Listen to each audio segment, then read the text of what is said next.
So many eyes have been on how long it would take North Korea to denuclearize, with some senior U.S. officials giving Pyongyang a tight deadline of just 1 year.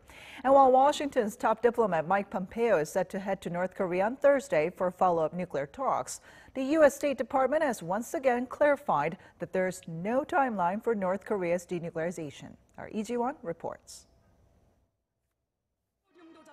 U.S. Secretary of State Mike Pompeo will not be providing North Korea with a denuclearization timeline during his 3-day trip to Pyongyang that's set to start later this week. Speaking at a press briefing on Tuesday, State Department Spokesperson Heather Nauert said she was aware of the timeline given by some individuals, but simply said the U.S. government will not be providing one.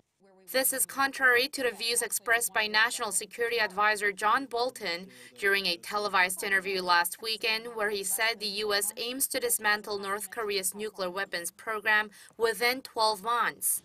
In terms of expectations for Pompeo's third visit to Pyongyang, Nauert said they will be continuing talks on following up on the joint statement signed at the June 12th summit between U.S. President Donald Trump and North Korean leader Kim Jong-un in Singapore.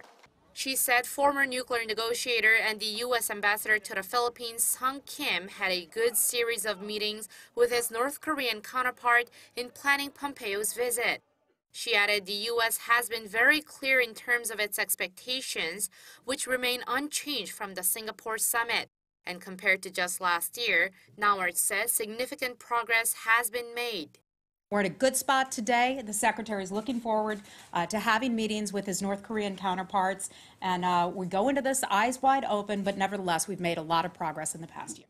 While the exact calculations have not yet been done, Nauert said the U.S. delegation will be spending a good bit of time in Pyongyang, with at least a day and a half of meetings planned.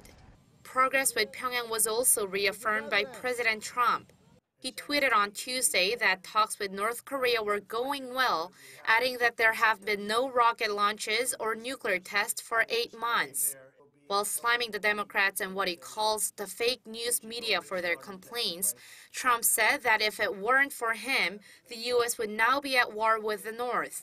The tweet caused stir at the White House on Tuesday, with Press Secretary Sarah Huckabee Sanders being quizzed on whether America's goal had changed from denuclearizing Pyongyang to avoiding war. Sanders insisted the goal remains the same as it has always been, denuclearization, adding the U.S. will continue pushing for that and working closely with North Korea.